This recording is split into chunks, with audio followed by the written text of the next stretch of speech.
Clay. We are live, gentlemen. I think I'm not ready to give this channel an official name yet, but Triple B, the Big Block Bitcoin. We already got one. What's the that? Four Numpties. The Four Numpties. I thought, it was we're the Numpties. Yeah, someone in the comments called us a bunch of Numpties, and I had no idea what that was. Okay. Like an idiot or a stupid person. Who is the I got worms guy though? Because I feel like they would have had to know that's a joke. Like you accused me of being him. Yeah, well, because you're always quoting Dumb and Dumber, and that I got worms is from Dumb and Dumber. I know. So that you were trying to stir up trouble in the comment section with all your sock puppet accounts. No, I'm not Greg Maxwell. You know what? Confession time. I'm going to confess on behalf of TK Coleman because he won't do it himself. Way back. How are you going to confess on behalf of me? Way back in the early days of the internet, as Craig would say, way back in the 90s, TK. This wasn't the 90s, I think. It was like a theology debating forum or something, and TK made some argument, and some guy named Raging B was just going at TK, and he came on and he's like, "You have no idea how dumb you sound. I am a high school champion debater 2 times. I can tell you that your logic is flawed." Because TK used the word tautology. Anyone who uses the phrase tautology is obviously a moron who's making up stuff. And this guy was going on and on. So TK, like we had been monitoring this, and he goes, "Hey, the next day, go back and check that forum and tell me what you think." So I go and I read Raging B, and then I read some guy that keeps fighting with Raging B underneath TK's original comment, some guy named J-Rock, and he keeps defending TK. And I'm like, "Yeah, that J-Rock guy is a fan of yours." And he's like, "Yeah, what'd you think of his arguments?" I'm like, they're pretty good. I'm like, "Wait a minute, is that you?" And he's like, "Uh-huh." And I'm like, "TK, come on, man. Come on, cardinal sin. You can't." Back then, it didn't have a name. It wasn't called sock puppetry. At least I didn't know about it. Well, I would appreciate if one of you actually called us numpties, because I read that word and I was like, oh my gosh, that is immediately being added to my vocabulary. Numpty is a brilliant term. And then we could take that song, the Humpty Dance, and call it the Numpty Dance instead. The Humpty Numpties? Yeah, it could be the best part about the guy that called us the Four Numpties is that he has no other comments or activity on YouTube. Yeah, it's like he just comments on our stuff. It's because it's Derek. Derek just made it up. I know it. It's not even Bitcoin videos or BCH, BSV videos. It's just these particular videos. What's amazing is I've had a rule since the day I first discovered YouTube: never read the comments in YouTube, especially if it's a video that you yourself make. It's only going to make you depressed.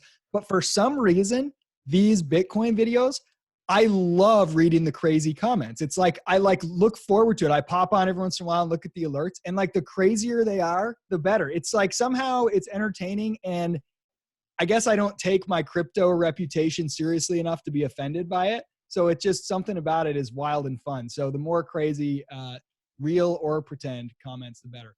Hey, and I'm trying to get my numbers up. So if y'all got any hate to spit, as far as the metrics go, a comment is a comment. So if y'all can argue and press. Yeah. So TK, I was just debating what to do about this. So I wrote this book, Square One, The Foundations of Knowledge on Logic. And it's been received really well. And then I recently got a 1-star review from a guy whose name I recognized because he sent me this passionate email that was like, "Steve, I read your book and I think it's going to change my life." And like, "Dude, I really got to talk to you. This is like a really big thing." And I was like, "Nope, sorry, you can't. The email was not well written enough. I can't respond." So he goes to Amazon and he leaves a 1-star review. Said, "I like the book, but I couldn't get in contact with the author. I had some important things to say." And then I was like, okay, that's funny. Do I be like, "Yo, Amazon, take this down. This is a nut job"? Or no, of course I kept it up because I thought that, that's great. That's great. Like the cable guy or something. It's the psycho chick. Yeah, exactly. Cable guy knocking on your door. Yeah. And I was like, I'll take it. I'll take the 1-star review for call me out for being the guy that didn't respond to your, I don't know if it was a pickup email or something like that. What you should do is you should put on your book, the promo landing page for that book, all these 5-star reviews, and then be like, "And a 1-star review from this guy," and put a screenshot of his email to you. And then it will be like a perfect endorsement, guaranteed to turn away crazies. Exactly. Hey, I can't prove this, but let me appeal to your pessimism here.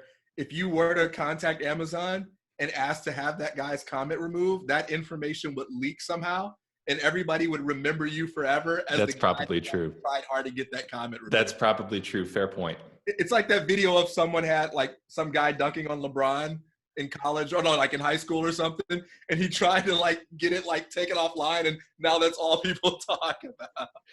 So speaking of fake generated online hype, I don't want to give anything away too early, but our friend Derek here has been doing a little bit of research into the BSV hype machine. 0.8 projects are being released per day, almost a project every day. We have a list of like 400 projects being built on BSV. Derek, what have you found in your investigations so far? Well, I wanted to keep it.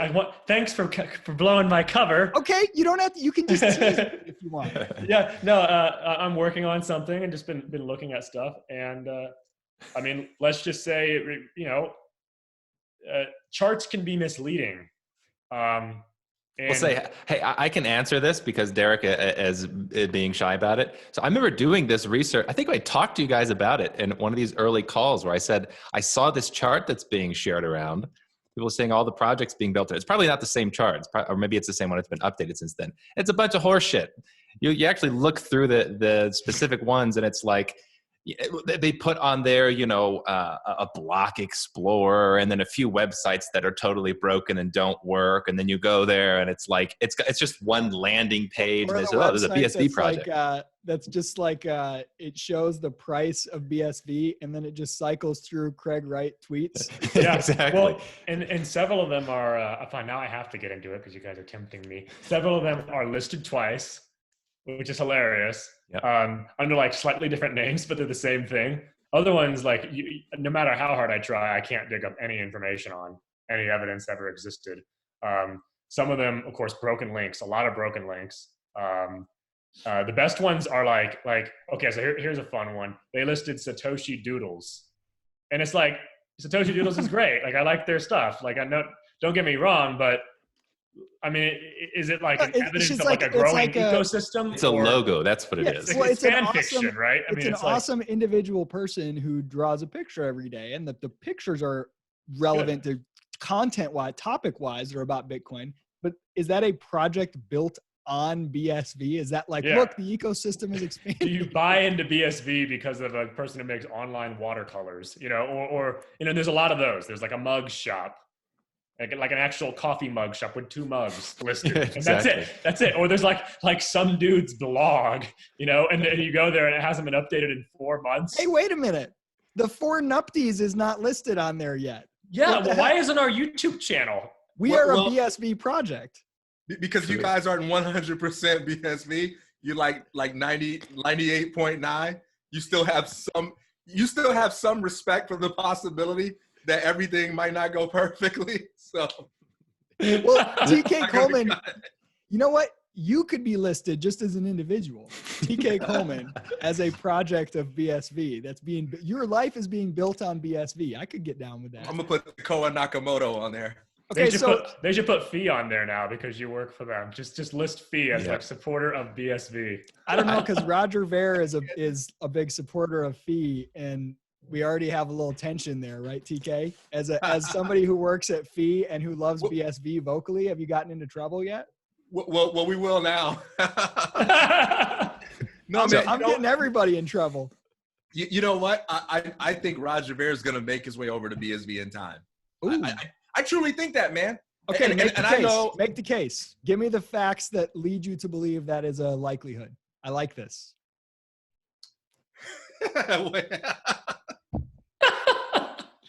You can't just make a claim and have nothing to back it up. Is it just a gut feeling? Hey, I don't owe you anything. Well, I saw this blog post from 2013. Look, Isaac, you'll find out in October when the court case is finished. Hey, all will be revealed. It's proof of work. No, okay. Well, if you're not willing to, I know, no. And I didn't actually read the article. Derek shared it, or somebody shared it. That Roger had a recent interview about how, hey, you can expect Bitcoin with the halvening to probably have the same problems it had in 2017. That's not how it's meant to work. That's why a big block, BCH is meant to work that way. But in that article, he said something about BSV that was somewhat not hateful, right? Is that well, it always helps if you're not getting sued by the main people involved. Okay, so we know the negative stuff, we know the suing, we know that, but like, is there reason to believe? Is there any evidence that Roger and/or Bitcoin.com may be becoming more friendly to BSV? Yeah. So, I mean, he has said positive things about BSV before. And something that I genuinely believe about Roger is that he cares about winning. And my obscure basketball analogy that is also he cares about freedom winning in particular. I think whatever version of the coin is not just a financial win, but it expands freedom. I think is his main focus. Yeah, I think Dennis Rodman is going to be like, he's going to be like Dennis Rodman. Roger Ver is going to be like Dennis Rodman for BSV. He's going to be that guy who was, the hated competition. Everybody hated him. We don't want that guy. We don't need him anyway, And then when he makes the decision to join the team, everybody's going to be like, what? Like, can that work? Like with the rivalry and the controversy and the hate on both sides. And I think it's going to work, and he's going to join, and he's going to contribute a lot. And I think it's going to be remembered in the way that Rodman with the Bulls is remembered. Oh my gosh. Bringing the Last Dance into this is the most brilliant move ever, TK. Thank you. Now I have so many places I can go with this, but I don't want to alienate Steve and Derek, who are probably not as big of 90s NBA fans. I remember Dennis Rodman. Yeah, I remember going through the supermarket when I was young and seeing a book, I think, that Rodman wrote where he was like naked and had a basketball covering his private parts with green hair. That's about all my recollection. Bad as I want to be. Yeah, something like that. Bad as I want to be. And it's fitting because Bulls fans hated Rodman, right? He represented the enemy, and he was the poster boy for the enemy. And that's kind of how Roger is talked about by some people in BSV. And Roger kind of, he's made it clear where he stands in terms of his disagreements with Craig. But I do believe that he loves winning. I do believe that he loves I believe that he loves winning, and I believe that he has that entrepreneurial mindset. But I think BSV is going to have to differentiate itself without Roger before it has his support and endorsement. Yeah, I don't see Roger going out and like evangelizing while BSV is young. If BSV can prove itself and win successfully, then yeah, I mean, I don't think Roger's the kind of guy that is going to throw a big block Bitcoin under the bus because he doesn't like one dude in it in the long run. Well, or two people. Well, I was going to say, but he may be forced to do exactly that. Throw a big block Bitcoin under the bus because he doesn't like one person. And I'm talking about BCH. He may end up being more open to BSV, not because he suddenly likes BSV more, but because he gets driven away from BCH. If Amari and ABC screw it up enough, implement the minor tax and all this other stuff, like, I mean, they talk as much shit about Roger Ver as Craig Wright does. Not as far as I know, they're not suing him or haven't tried to, but it's almost like who which version of Bitcoin abandons Roger the most? I don't think it's that personal though. I think, you got some bad apples in BCH and BSV, but it might be that the bad apples in BCH will destroy the coin successfully. And I don't think we're at the place where the bad apples in BSV are going to destroy the coin. Yeah. Steve, is that more than a fear for you? Do you see like a trend in that direction, evidence of that? Which part? The destroying on BCH? Yeah, BCH destroying. Yeah, I do. I mean, honestly, I really do. I think, in a sense, it's almost been broken. Yeah. I think the fact that we have seen another attempted takeover a la Blockstream 2.0 that just split the community in half. You got this one, you had some of the main people in the development community explicitly back Amaury Sachet and say things like, look, we need a lead implementation. This is our guy. He's the competent developer. Yeah, he's a little prickly around the edges, but he's our man. And then the guy puts this minor proposal in a terrible fashion, wants to be the dictator of Bitcoin. And the same influential people that were backing him now say, yeah, actually, I don't support that anymore. I think Omri kind of went off the reservation here. That's that's a collapse. But it's still going forward, right? And am I correct that Bitcoin Unlimited is going to fork? There's going to be another fork of Bitcoin if Cash? the IFP goes through, yeah. I mean, that's what they announced. And the thing is, the IFP. So I think what was it? 17% last time I checked of the blocks were being mined by Bitcoin Cash node. The alternative. And then the other one is ABC still, and they still have the IFP in the code, and they also have some funding from someone, a substantial amount of funding, who they haven't released, who clearly supports ABC's roadmap. So my thought is that there's going to be likely another hash war coming up, or some kind of split that happens in the next hard fork. And this is the whole problem with giving yourself only 6 months. That's just, to me, that's insane. And if that policy, I've already said online, like if that policy doesn't end, I don't see any reason to hold BCH, because I agree. I think BCH is broken if they're going to continue the policy of hard forks every 6 months. Yeah, and I remember thinking before the BSV split that it was questionable whether or not we could have two big block Bitcoins. It was like this horrible tragedy that the big block Bitcoin community split into again when we got BSV, and now we're going to have BCH split into a third time. And so that's what I'm saying. A lot of people cheer it. I don't know that BSV has to do anything different to increase the odds of Roger Ver or Bitcoin.com. It may just be that they let BCH kill itself. Yeah, and figuratively or literally. I think there's a reasonable possibility that the proof of work function is going to change on at least one of the minority BCH coins if there's a split. I have heard various devs already talk about that. And honestly, it's not a terrible idea at this point, because I don't think they're anywhere close to winning the hash war. So I think we could see even a further acceptance of a permanent minority coin that's on a different proof of work function that's controlled by an even smaller group of developers than they currently have. Yeah, that's just not exciting. No. Derek, you said recently maybe the DAA, the difficulty algorithm adjustment, and replay protection, maybe that's the original sin of big block Bitcoin. And I started thinking about that. I was reading Joshua Hensley had an article about the DAA, and I wonder your thoughts. I know it's fun to imagine what could have been, but if we do a little revisionist history, when that first fork happened, I don't know. It's maybe I'm being too rosy, but I feel like absent the DAA, which allows miners to just not give a shit and want both chains to stay alive, and replay protection, it seems very plausible to me that there'd be one Bitcoin right now and it would have bigger blocks. It would have 32 mega, Yeah, I don't know which, I don't know if that would have been Bitcoin Cash or that would have been SegWit 2x. I kind of feel like Bitcoin Cash preempting SegWit 2x with a fork that was replay protected kind of blew the opportunity, maybe, because you ended up with a coin now that was already existing, that had big blocks, that was separate on its own chain.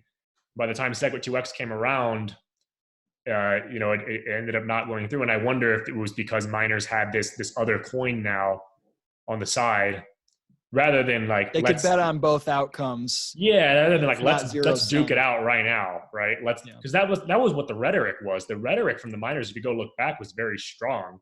The whole Jihan Wu, fuck your mother if you want to fuck, or something like that. There was a lot of that kind of rhetoric. If you go read Zhang Zhao's old posts, there was just we're going to mine empty blocks. They actually sounded a lot like Craig. And it felt like they were preparing to really hey, if you guys do your little user activated soft fork thing, you can go have your rinky-dink chain on the side, but we're going to go take all the major businesses. We're going to take the whole industry with us. And then they backed off because I think they had another option. So do you think Bitmain went to Amari and said, hey, we're going to fund you if you do this fork so that we can play both coins against each other and keep an indefinite survival of two chains? I think that's an open secret, isn't it? I thought the rumor was that, I don't know about the reasoning process you laid for it, but I'm pretty sure Jihan was the person funding ABC at the beginning. But I think it was as a backup plan just in case SegWit2x failed. And to answer your original question, without the replay protection and the DAA, Bitcoin Cash wouldn't have existed long enough for SegWit2x to fail, because it would have already been killed out at the beginning. So you had to have some kind of DAA at the very beginning just to make it exist long enough to see whether or not S2X went through. Yeah, but that's why I think maybe that was a bad strategy, and maybe you should have just gone all in on SegWit2x instead of having this backup plan. Oh, I agree. I think that was have like you either win, either win, or you win or die, instead of you win or you survive on 1% hash rate indefinitely. Maybe that's not the better solution. But the BCH thing is different from the S2X thing. So I think it was a big blunder not to go through with SegWit2x for all kinds of reasons. Power reasons being a big one, right? If you allow the Bitcoin core devs to maintain the keys to the main repo that's being used, you give them apparently a massive amount of power. And SegWit2x, even though it was a small block size increase, would have made Jeff Garzik the lead dev instead of the core cabal. So that definitely, I think, was a blunder to back down. So it's possible that the BCH forking before SegWit2x was the greatest gift that Core could have ever received. That's what I think. Now, in hindsight, that's what I think. I don't know if Steve feels the same way, but the way I see it is that Bitcoin Cash forking early killed some of the momentum of SegWit2x, and it shouldn't have happened. The whole big block community should have just gone on with SegWit2x and put all their energy into that, instead of being preempted with another option that was replay protected and that wasn't going to fight it out with Core. I think I don't really have a super strong opinion on it, but I don't necessarily disagree with the existence of Bitcoin Cash, because everybody in the community, almost everybody, was desperate to keep the Bitcoin community together. Like it was the compromise down to 2 megabyte blocks was gigantic. I mean, it started at, I don't know, the initial proposal was like 200 meg blocks. So gigantic almost to be stupid, like pretty much. And in hindsight, it definitely looks that way. And then it was 8, and then it was 4, and then it was okay, well, just twice the transaction capacity, and that wasn't good enough. So S2X not going through was a blunder, but I do think we're still feeling the pain of breaking Bitcoin into multiple parts. The network effect is still not unified around a one coin. So I think if they just went through with SegWit2x, it changed the development team then, and you establish the principle that actually block size increases aren't that big a deal. That's how the system was designed to scale. Then maybe once you clear out a lot of the bad actors or stupid people, whatever it is, then you can start raising the blocks at a more frequent rate. Yeah. What about the BSV split though? They talked a big game about there will be one chain and ended up doing the exact same thing, doing replay protection and was that a missed opportunity by BSV? They lost the hash war though. They lost the hash war, and then there were checkpoints too and other stuff. And I'm not even convinced that they lost the hash war now. I mean, it depends on how you define hash war. I mean, because it sounds like a lot of Bitcoin Cash people lost a lot of money in the process. And are suffering much more economically than the BSV side. But they did end up implementing replay protection, correct? Who did it first? It was inevitable. It wasn't as much replay protection as it was. They had incompatible changes, so there was something that they were adding in BSV that was incompatible, and there was some. Yeah. But I think SV did that on purpose to basically. But it was in both sides. I believe there were changes on both sides that were mutually incompatible. Right. Yeah. And I don't think, correct me if I'm wrong, I don't think there is technically replay protection right now. If you have unsplit coins, you still can replay them on both chains. Yeah, I think you can. Yeah. I mean, I did when I split my coins, but that was a while ago. I haven't done it since.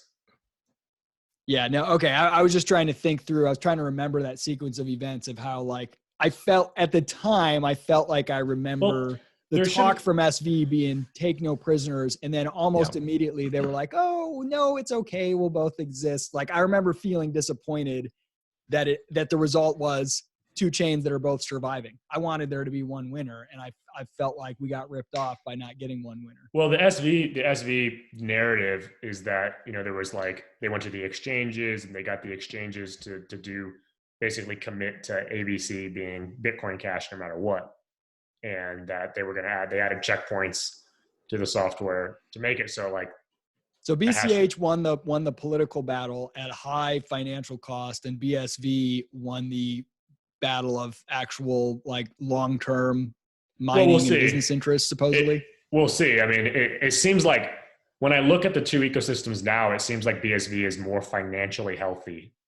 Well, plus there's 400 fake projects. Hey, and you also have every other day another announcement from one part of the Calvinaire Incorporated splitting off and absorbing another, and then they, they're always shifting around. Like Tal just acquired Enchain. No, Enchain just did a reverse merger into Tal. And there's always these PR, and I never know like what does this mean? Is this actual business activity, or is this just a bunch of shell corporations changing their corporate status? Yeah, I don't know what the heck's going on with that. I find it so hard to follow. TK, you're on the end. I'm going to start doing press releases for whenever I transfer money from one bank account to another. Just announce it, let people know. I'm making moves, baby. I'm moving money around. TK Coleman has stepped down from TK Inc. and has appointed TK Coleman as the new, whatever. Yeah, let's create a bunch of websites and list each other as like board members to every website and then just swap them around constantly. And did you see that meme of Calvin shaking Calvin's hand? I sent it. I think I was the one who sent it to you. That was amazing. Great. I just want to announce that I've been promoted to producer, Revolution of One. No longer a writer.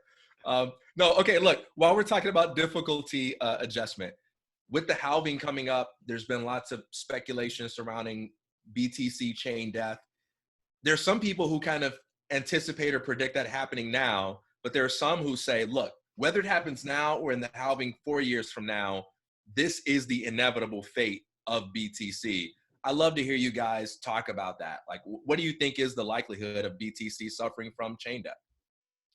I think in the long run, it's all about that number go up, man.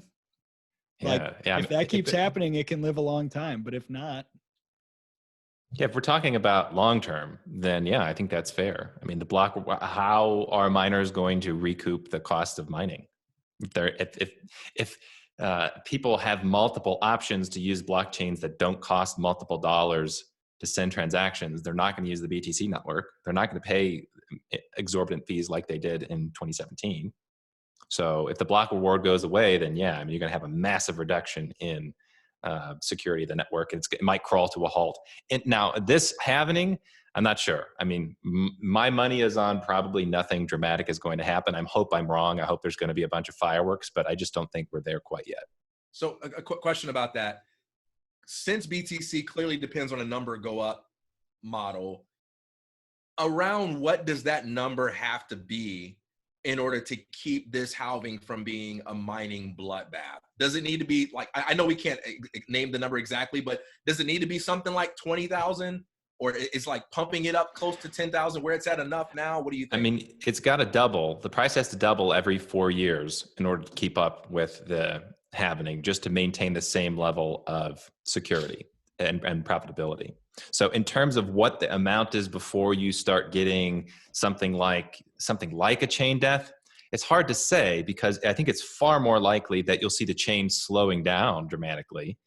But then as long as you get to that 2-week section or however many, I don't know, 1,000 blocks or whatever the heck it is, if you can cross that threshold, then you're going to have the difficulty adjustment change, and then you're going to be fine again.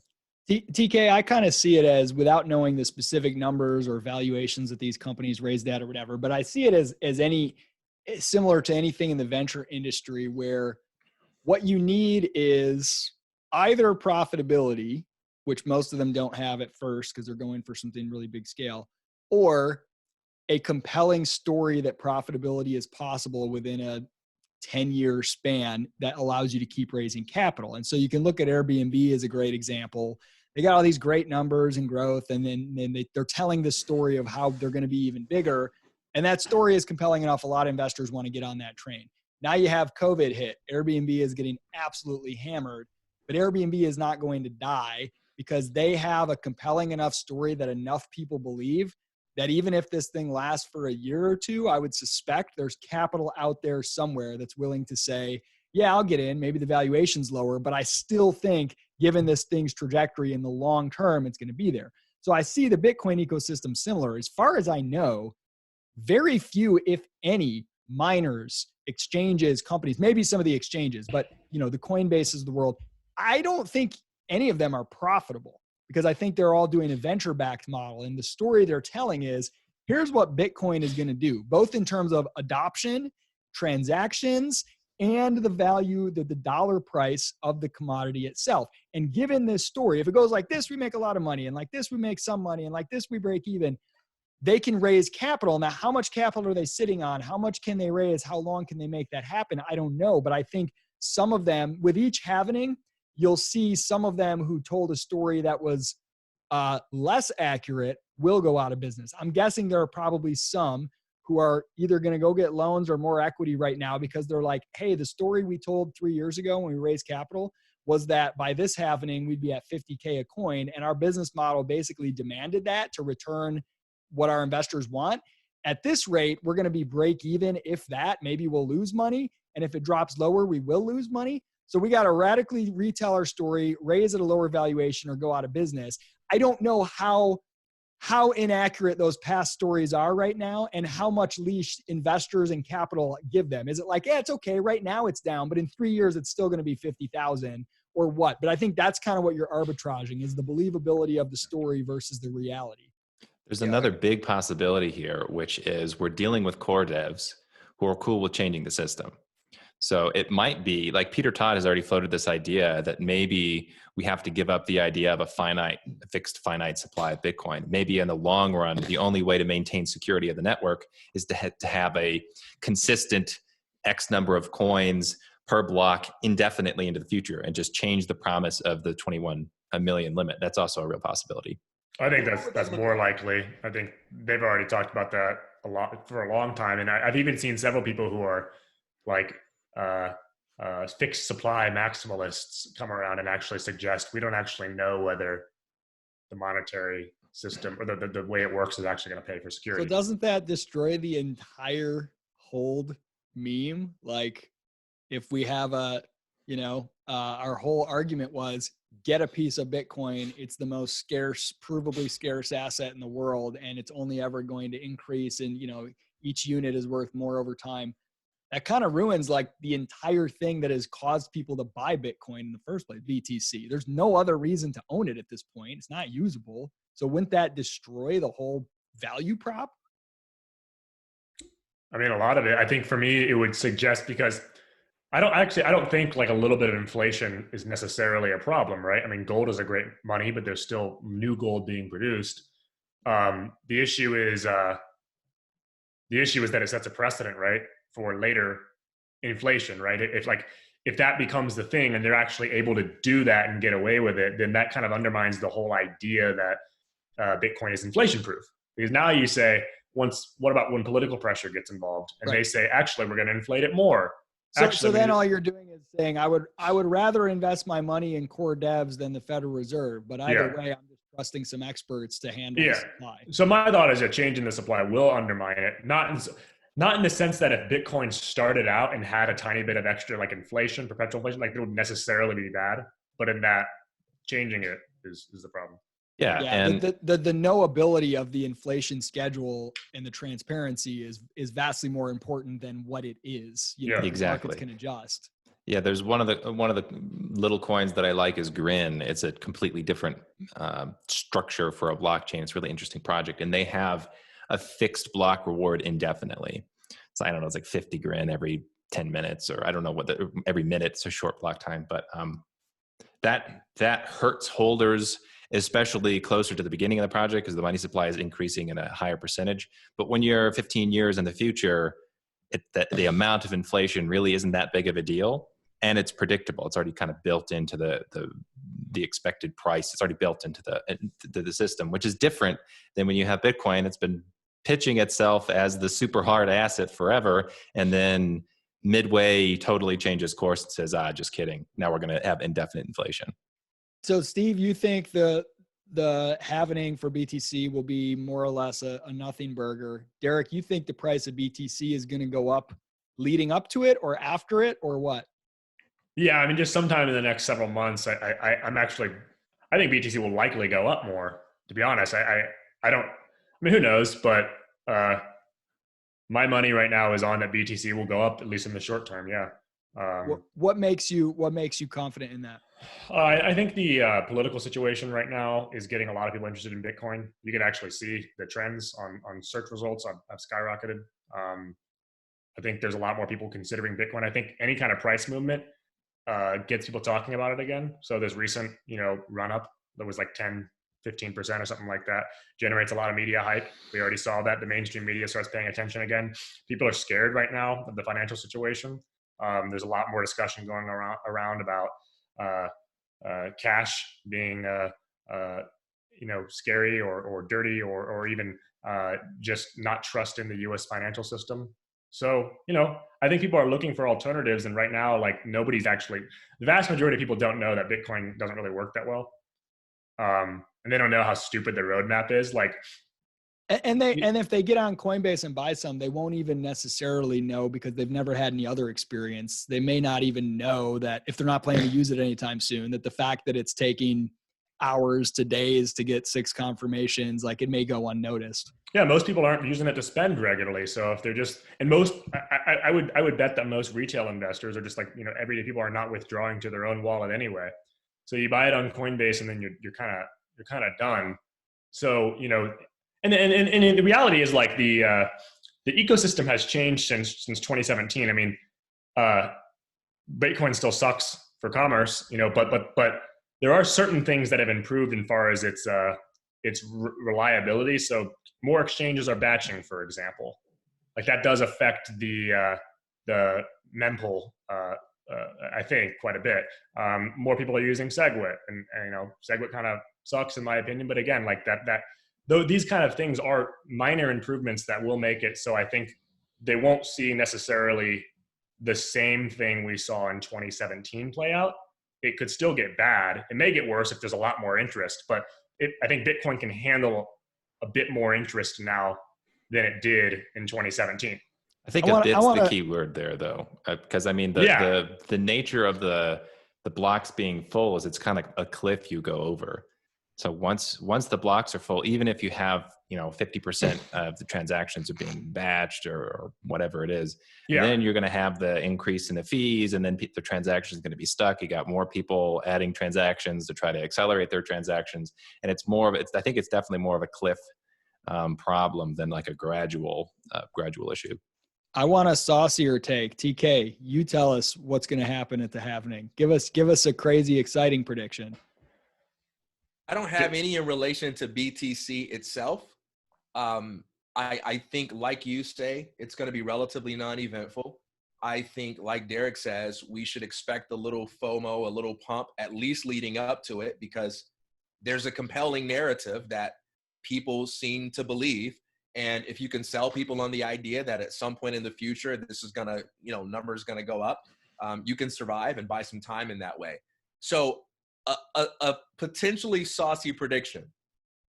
I look at it as a suspicion rather than something that I'm confident is going to happen. I'm not going to make any moves on this. But what if BSV is able to around the time of the halvening, reveal some business deals that can flood the network with transaction volume that we don't know about right now, right? That could cause miners to have a greater reason to come over to BSV while they're in the midst of this troublesome period. And here's what I mean. Right now, all we've been seeing in terms of transaction volume are like these different types of proof of concept apps. But what we haven't really seen is anything like the EHR data announcement. We haven't seen anything like, InChain just established this deal and they're ready to rock and roll. But there is a lot of that talk. There is a lot of hinting at it, hinting around it. There is a lot of movement happening behind the scenes. There's announcements here without any clear dates of when it's going to happen. And I think it could be a big game changer if BSV is able to hit a home run or two in the next few months with some kind of transaction processing deal that isn't going to be the product of an app like Twetch or Weather SV. And it seems like TAAL, how do you say it? Tal, whatever. TK, like, you say things however you want to say them, my man. Tal, whatever. It seems like Tal, from the way they're talking about it, is actually pursuing this approach where they're cutting deals privately, so to speak, and they're looking to get their transaction volume, not by hoping that Twetch or someone else's app takes off. I'm not saying that I'm going to make some kind of move based on blind faith that that's going to happen, but that could make things really interesting if something like that corresponds with the halving. I'm going to put a pin in the TAL discussion because I want to come back to an article that they had recently that I found really interesting, but I'm going to give a saucy sequence of events that I hope happens at the halvening that doesn't require Craig Wright to sell off the Satoshi coins or anything like that, because I don't think that's going to happen under almost any circumstances, especially because there's this court case that never ends. Roger Ver posted something at the BCH halvening. I think it was in Reddit where he was like, hey, this halvening doesn't really matter to BCH. The BTC halvening is a much bigger deal for BCH. Now, maybe he was just saying because, the obvious reasons that there'll be a short-term period during that 2-week phase before BTC's difficulty adjusts where it will be more profitable and a bunch of miners will come over and mine BCH and BSV. But what if, I don't think this is going to happen, but I think there's like a 20% chance. What if Roger and Jihan and whoever else on BCH, and maybe also, whether independently or in concert with BCH, the enemy of my enemy is my friend, are like working as hard as they can to pump up the price and to pump up the difficulty for BTC leading up to the halvening. And then they're going to seize that 2-week window when BTC can't adjust its difficulty and its profitability cuts in half while its difficulty remains the same. And they're going to try to basically freeze up Bitcoin and get all of the miners moving over to BSV and BCH. And if they don't, they'll go out of business and they won't survive, and try to like push an extreme scenario to and then make all sorts of PR hype about people have stuck in the meme pool for 2 weeks, can't move coins, spending $100 on fees. Meanwhile, BSV and BCH have more security and mining power and all that, that could be a fun scenario. That could be a fun 2 weeks. How likely is that? Probably very unlikely, but I love to dream about it. I think it's kind of fun. I think that's actually more likely. It's just, I think the unlikely part is that it's going to destroy BTC. But I mean, I know a bunch of BCH miners already mine BTC and then sell the BTC for BCH. So it would totally make sense that if you support big block Bitcoin and you're already mining BTC, that you at least try for a couple of weeks to screw up the mempool. Yeah, I think that's probably going to happen to some small amount at least. It's a question of given, the last time this happened in 2017, there wasn't really there wasn't any sort of viable alternative to being stuck in that meme pool. Was BCH existed then, didn't it? Right before then? Okay. So maybe there was. Because I was going to say the difference could be that this time, the question is how much damage can you do in that 2 weeks in terms of PR, economic damage to miners and whatever who are only on BTC? Can you do enough damage to prevent BTC from recovering basically its same dominant position in the same ratio? Or can you actually permanently move up the ladder in comparison to BTC? And I would love to see something dramatic in that regard. Well, what I think would the warning about the halvening is going to affect Bitcoin Cash more could be that the BTC halvening will affect Bitcoin Cash. Could be that there'll be a lot of hash rate that is no longer profitable on the BTC network, or that is being obsoleted, that may be able to be rented to attack BCH or do something wonky with BCH. That would be another sort of idea, the opposite idea. And I've seen several people in Bitcoin Cash talk about that too. Tell me about this. Equipment play that out for me. I'm trying to think through it. I'm not as technical as you guys. So give me a scenario in which BCH gets attacked or BSV if it could happen. Well, just imagine there are like smaller Bitcoin miners who have equipment that they can't recuperate their investment on now, and it's not going to be useful on BTC, but with the hash rate of BCH would still be very powerful, and maybe they could sell that hash rate to recuperate some of that investment, and rather than letting that stuff just sit around and go to waste would be the idea. They would sell it to who though? Somebody who's whoever wants to screw attack Bitcoin Cash or Bitcoin SV. I got you. So, but they would have to accumulate 51%, right, for it to be a. Yeah, but that's probably not that hard. I mean, considering Yeah. that the BCH and BSV are still a tiny fraction of the whole SHA-256 hash.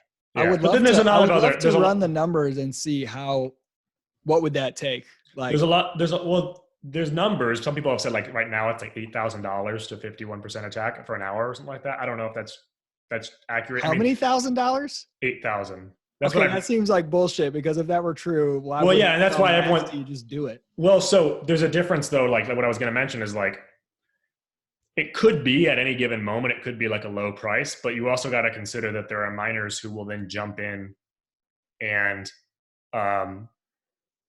start mining or to add more hash to the network, right? And then the difficulty adjusts and it becomes more costly to do that. So it's not as easy, I think, as people think to do it, because there's always like even with SV, like you say, oh, look at the hash on SV. Well, I think it's actually smart to have low hash if you're not being attacked, to say, keep your costs down as much as possible unless you're being attacked, right? And then you allocate more hash, but you don't use all the hash you necessarily have at your disposal necessarily at any given time. You don't need to. Like if the difficulty is low enough, you don't need to use all your equipment to start mining. Surge hashing. Yeah. So basically the argument is just that, hey, nobody's attacking BCH or BSV right now because the opportunity cost is too high. They could make more money mining BTC. But when there's that 2-week window where they have no opportunity cost because they can't make money on BTC, now all of a sudden it might be worthwhile. Yeah, and if you can recuperate some investment by renting the hash or something like that to some hostile actor, or then maybe go for it, right? I mean, that's one idea that I could see playing out. I don't know. I mean, or at least force in-chain or BCH people to burn tons of money protecting their chain, even if you don't ultimately win in a 51% attack, just to bleed them of resources idea. See, there's so much fun stuff that could happen. I want something like this to happen. I'm bored right now. Hey, so along the lines of something bad happening for BTC, I know you guys compared it to the situation in 2017 where the mempool got pretty full. Couldn't you say this is going to be a different game because, one, you've got more competition. You've got BCH and BSV. First time in history we've had 3 SHA-256. And then you also have it corresponding with a halvening, which wasn't the case last time. This was at, post the 2016 halvening. And you also had BTC at an all-time high, which kind of staves off some of the negative effects a little bit, right? Like BTC is under 10,000 now. Before it was, well in advance of 10,000, like pushing 20,000. Those 3 factors right there, doesn't that raise the probability that they're at risk of a chain death scenario? I don't think that. You guys. There's another feature here that's important, though, that the difficulty adjustment algorithm of BCH during that price craziness in late 2017 was different than the one that BCH and BSV are using right now. The one they're using right now adjusts a lot sooner, so it's a lot smoother. And before, it took a longer period of time to adjust. So you had these crazy oscillations in the hash rate for BTC because there was and you had crazy oscillations in the hash rate for BCH as well. And it would take and BCH actually would grind to a halt. You would have just blocks every minute or every 30 seconds near the peak, and then the adjustment would change, and then you would have like no blocks for 8 hours. Yeah, which wasn't really great. So we don't have that situation anymore. We're going to have a much smoother, quicker adjustment period for the minority chains, which is probably going to make it, I think, less likely that you're going to have such massive fluctuations. Because the profitability will decrease quicker because it'll adjust upward exactly more quickly as the hash comes over. That right. So you're not going to have you're saying. Pardon? So you're saying that kind of helps BTC a little bit? Yes, definitely. Okay. Yeah. Because if the price goes up on one of the minority chains and it takes a long time for that hash rate to adjust, you get all the BTC miners piling into that minority hash rate, driving up the block times that much more. It gets quicker and quicker, and then there's this big adjustment, and they all jump back to BTC. So it makes the oscillations worse. So what if General Supreme Sachet is like, hey, quick, let's push out a change to the difficulty adjustment back to the old model, and we'll keep it artificially low for the same 2-week period that BTC is locked in a high difficulty. I'm trying to think of the long-term consequences of that. I mean, at this point, I love the fireworks. You know, I'd love to see something like that. Yeah, it would harm BCH because then you're going to have massive oscillations, but it would be fun to see for sure. But you would have a 2-week period where it would be so profitable to mine BCH. Yeah, but you definitely cause long-term harm. TK, the price of BTC, like went back in 2017. I don't know what the price was relative to the cost of mining, but that's what matters. It's not just the price; it's the profitability of mining. So I don't know what it was back then. Like I don't have the numbers in front of me. Well, and also TK, I don't know that. So having the price be so high and go so high so quickly, I think that exacerbated the problem because more people wanted to sell because they could make a profit then. Whereas now, if the price goes up a little bit, but it's not at astronomical all-time highs, I think more people will not be upset about having the meme pool take forever to clear because they're not selling anyway, because if they sold, they wouldn't make that much money. I don't know that helped them back then as much as I think it maybe hurt them. Yeah, well, and at that time, there was certainly a greater expectation for BTC to be useful in retail, right? Which is why we saw all those. Like I said, TK, too, I think when I go look back in 2017, I do think that there was a deliberate effort by some big blockers to clog the mempool a little bit on BTC. And it's not like that wasn't happening organically, but I think that the evidence that I can tell, it looks like that was happening a little bit. And so I don't think that they can do that this time. I don't think the money's there. I'm not sure about that. I mean, the bar is rather low when you've got 1.2 meg blocks or whatever it is. It actually doesn't take that much to send out a big bunch of transactions and clog things up. The possibility is that the nodes might not relay the transactions. You know, Isaac just got a great idea. We got to convince the guys from Twetch to quickly spin up a new Twetch that's built on the BTC blockchain. And as soon as the halvening occurs, everybody do that for 2 weeks and just completely destroy the mempool with Twetches. Yeah, the Satoshi shotgun, just put it on BTC. So tall mining, which it's like if I read some of the stuff that they're doing or they say they're going to do, it gets me really excited, but I still can't figure out if like these various companies, like how real they are, how much is just talk and whatever. Did you just see their announcement? Their announcement today was Tau licenses N-chain IP portfolio for 10 years. Right? There you go. It's like and Calvin is now on the board of Tau. So Calvin and Craig are on the board of Tau, but I think they're also on Craig works for N-chain or something, and Calvin's like on the board of N-chain. No, and these relationships. And Calvin's a big investor in both of them. No, and then I would love to see the board meeting for that decision. So Calvin with a mirror. he's talking into two phones. Well, Calvin's always like, or they'll make these, and Craig has done this too. Like, no, that's not my company. I'm totally independent from it now. And like, they keep like shuffling the chairs around. And so I can't tell when I look at it from that standpoint, it seems like this is just weird.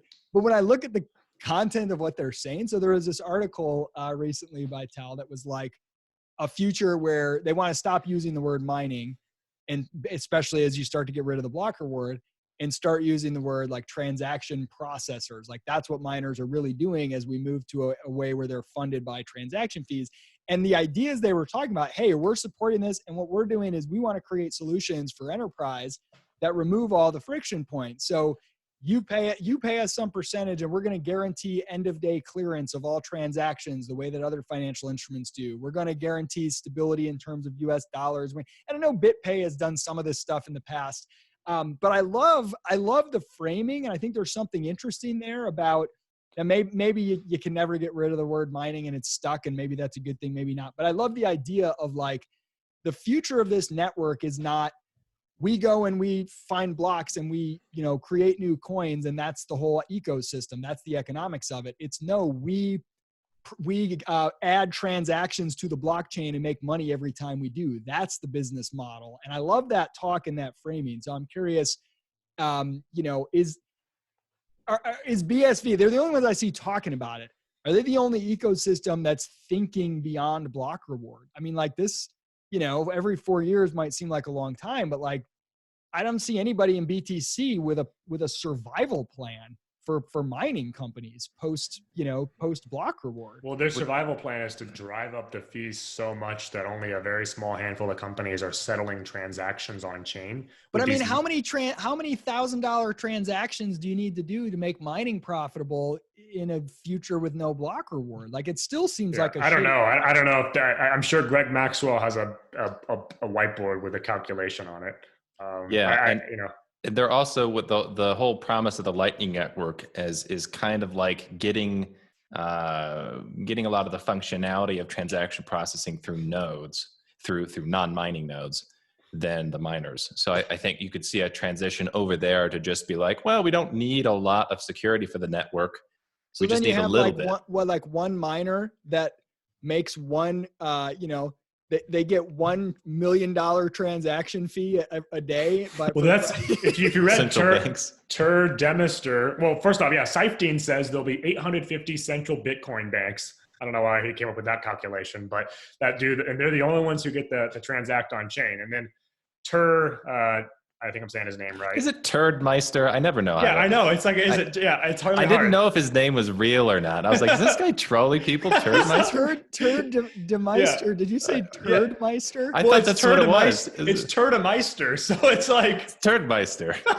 You guys are terrible. So he said, it will be as rare, transacting on chain will be as rare as chartering an oil tanker. So, I mean, all of this stuff just seems crazy to me. Literally, there's going to be a miner that's like sitting there with a nuclear powered mining facility, and they only turn it on once a month to do one transaction, and they charge you $1 million to do it. Yeah, and his name's Rothschild or something. I don't know. I mean, I don't really know like what the end game is for that, because to me that seems like very highly insecure, right? Like if you've got a very small number of organizations who are just doing all the on-chain transactions, and presumably, if you can't, like, I'm just trying, I haven't looked, I've tried to look into how this would work, because you can imagine, like, if I'm using Lightning Network, at some point I want to get my funds off of Lightning Network, because storing them in a Lightning hot wallet seems very insecure, but if it's too costly for me to transact, and if transacting is as rare as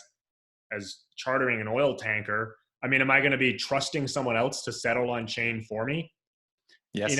Like that's crazy. Or you're not settling. You're keeping them. Or you're keeping.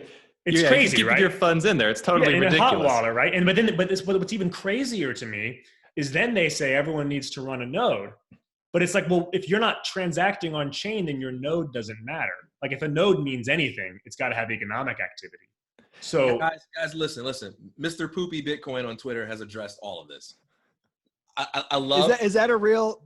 Okay, is that a person's? Do you follow that account? That's a real person on Twitter. Oh, I thought you were talking about Turdmeister again. No. Mr. Poopy Bitcoin is a separate. Okay. Oh, Meister, Mr. Turd. Okay. You need to keep better company, TK. Okay. Bitcoin is the only place where you can have like some news article and then it references people like Turdmeister, Mr. Poopy Bitcoin, and like whale panda. Shitcoin.com is like a legitimate information source. And one thing I'll say about this transaction processing language, on the surface, seems kind of arbitrary. Hey, we already got a word for this, mining. And mining has always meant more than just, trying to get the subsidy. Mining has meant processing transactions. But I think what's brilliant about it is two things. Number one, it shifts discussions about the network to a term and a concept that can't be easily copied, right? BTC can't adopt that language. If they do, it's fatal to their narrative. If BTC starts talking about transaction processors, well, now you've got to compare how many you've got versus how many SVs got, how many processes you're transacting.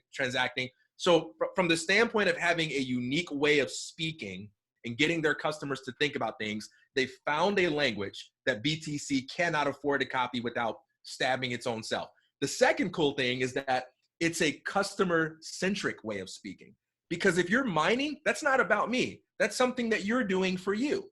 But if you're processing transactions, who are you processing transactions for? This is for somebody else. You're doing it for your own self-interest, but you can't process transactions without doing it for someone else. So it immediately changes the frame around it.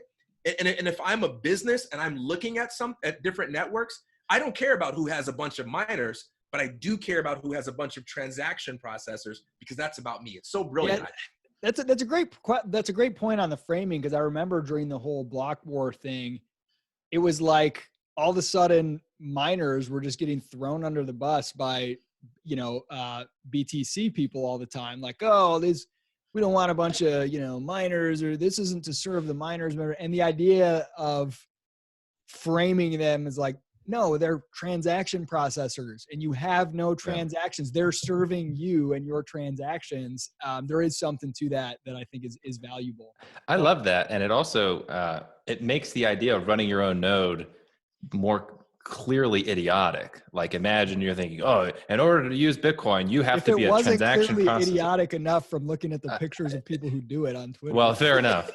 But I mean, the idea of, well, you have to make sure you are personally processing the world's transactions. That it doesn't make any sense, but it does make sense if you think, it's a new system and you have this new category of market participant that are the transaction processors. Is a highly specialized thing that makes it a lot more sensible.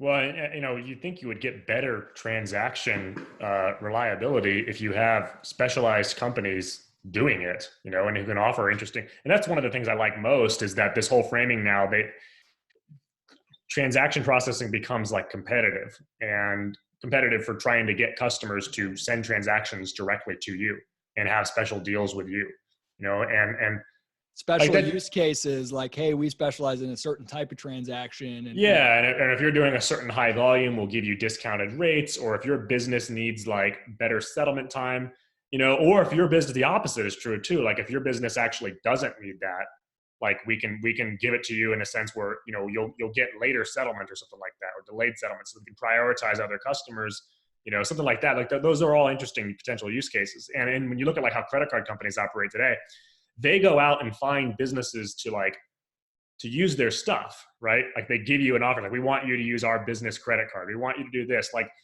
that, I think, shows me that the miners are looking to behave entrepreneurial like that. Where like, not only are they going to be like, hey, we're here, we're open for business, come use Bitcoin. It's going to be more like, hey, this is the service we're offering us. We're going to come actually go find the businesses that we want to come make, actually, we're going to go find the customers, as opposed to letting the customers find us. That's pretty cool to me. Could a miner, now this is a technical question that I don't know the answer to, and forgive my ignorance, it might be a stupid question, but could a miner specialize and say something like, hey, we only do transactions. We only find and process transactions that don't have any op return data.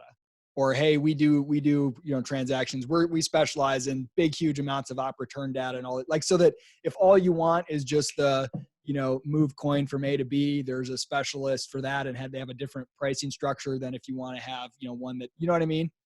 Yeah, you can do that. Miners can add whatever transactions they want into whatever blocks they want. Derek, when you were talking, it made me think about this from the miner's perspective, using the language of being a transaction processor, because we've also seen a failure of the miners to take control of the network as they should. Yeah. And if they think of themselves as mining, they're actually doing something that isn't connected as much to consumers. If you want to be a Bitcoin miner, all that means is you burn electricity to make Bitcoins.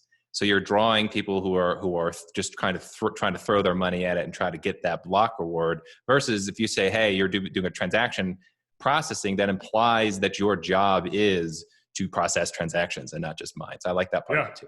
Exactly, and they're going to think about the health of the network in a totally different way, and maybe be more serious than they were in the past. So I love all the stuff that these, like Tal says. I love a lot of the stuff. I mean, the heart of the contradiction in BSV is that there's a lot of really unique things being said that make me think these guys are here to play business seriously, and not just like, crypto dipshit spin up a node thing, Greg Maxwell. But my concern is always like the hype machine sometimes overhypes things in the short term. And I don't want to like fall into the trap of being like, oh, it's coming, it's coming, it's coming, it's coming. When I look at this stuff, the landscape right now, and there's a lot of crap. Like TK is doing? Yeah, like TK is doing, sharing the BSV ecosystem chart. Like there's a lot of crap. I mean, it's really bad. And the more I look at it, I'm like, man, this is like really, really, really bad. And I would be embarrassed to share this list. Yeah. I would feel like I'm a scammer or just a doofus who's not doing my research, because it's so easy to look and see, wow, this is just way overhyped. It's nothing, right? But then there are some cool projects, some legit ones too. Like I look and there's some really cool ones. Twetch is obviously cool. I like Uptime SV, looks pretty neat. Or I guess it's BitPing now, or is it Uptime SV? I think it's Uptime SV. Yeah, what I fear is the cryptocurrency world. It follows the path. It becomes the next seasteading. I remember when I first heard about seasteading, and this was forever ago, and it's like, oh my gosh, international waters, they don't have any, jurisdiction. If you were able to have a flotilla or a platform or whatever, you could, without violating any laws, now maybe a military would come after you anyway, but you could set up your own set of rules and have your own nation and blah, blah, blah.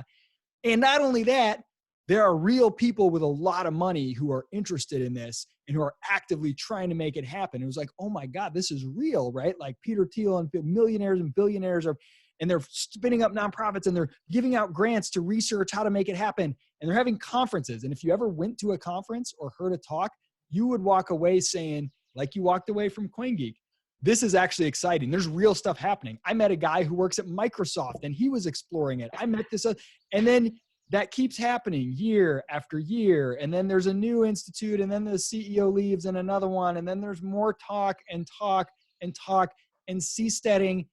There's still an institute. There's still a conference. There's still the same shit. And nobody has built a damn floating platform worth anything. And like, it gets to the point where you're like, call me when it's actually built, because I'm tired of conferences and I'm tired of hearing about what's coming.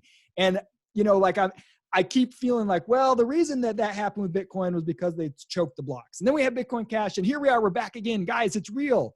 But really, what was real? Well, what we could get our hands around was conferences and announcements. Okay, well, maybe the problem was BCH. Now we got BSV. Now it's real. And now we got real money behind it from at least one guy. And it's like, I know it's early, give it more time. But there's a part of me that's like, yeah, maybe it's early in the BSV life, but it's freaking 10 years in Bitcoin's life. And like, I almost, it's almost like announcements now have the opposite effect. It's almost a negative signal. Projects that announce are worse. That's why I love when you see little things, and a lot of them are too technical for me to understand exactly the value, but like Planaria or whatever, Unwrite or whatever, just being like, here, this is live, I built it, right? That's so much better than here's a press conference about what we're going to do in our new strategy. I kind of feel like the whole BSV ecosystem is like the boy who cried wolf so many damn times. Just ship some shit and stop making announcements because you're hurting yourself. Well, yeah. And you've also you got to be, even with the stuff that does get shipped, because shipping a proof of concept or a basic platform is so much different than building a viable business on it that lasts. And so when I look back even in the BCH days, and I think of some of the things that excited me that got launched, I'm like, do I use any of those now? Like one I was really hyped on was yours.org. And obviously, I still use Money Button because Ryan's focusing on that. So that's still around, fortunately. But yours.org itself is dead. And a lot of those other things like it are just gone. Honest.cash, gone. Memo.cash is basically kind of dead. Purse.io almost died. And now it's kind of back, but clearly they weren't making enough money, so they got some investment or something to stay around. But is it a viable business model? I don't know right now. And so, but these are the things that get hyped when you hear about it. It's like, oh, well, BCH has this and BSV has this company. And it's like, yeah, but these guys aren't profitable. They're you know, they don't have anything sustainable long term. Like it's very easy to jump in. And now I'm just really trying to step back and be like, you know, I'm not going to really say much until I really see something substantial. The thing about BSV is that they're the only ones talking about certain things that matter to me. And so they're kind of in like a party of one or something like that right now, which is kind of silly to think about given some of the people involved in BSV, that it's a party of one, but it is right now. It's as far as long as everybody else just leaves this to them, then they don't really have much competition. But I want to see something really serious being made before I, you know, get too hyped. And one app is not it. Like, I really like what the Twitch guys are doing. I think they're like legit. They're really good marketers. I've talked to several of them. I think they're very intelligent guys. I think they know what they're doing. And I actually think they built a product that looks like a mainstream product. No, I mean, it's legitimately the only consumer facing product on any crypto that I've experienced that is actually the quality that a consumer facing product needs to be. Yeah. But then looking at that and expecting like, that's going to be the thing that makes BSV like, no, that's just one thing among many things that would be needed. So it's important not to see those one-off things. It's like, oh, this is an example of health. It's like, well, it's something, but it's not everything. So here are like a couple of hopeful perspectives, I'd say, because I do acknowledge that as totally valid. I think maybe where I differ from you guys is I haven't been around long enough to be affected by the fatigue. So like you guys have like 2 more years of broken promises that I have. You know what I mean? 2 more years of like hyped expectations that just weren't met.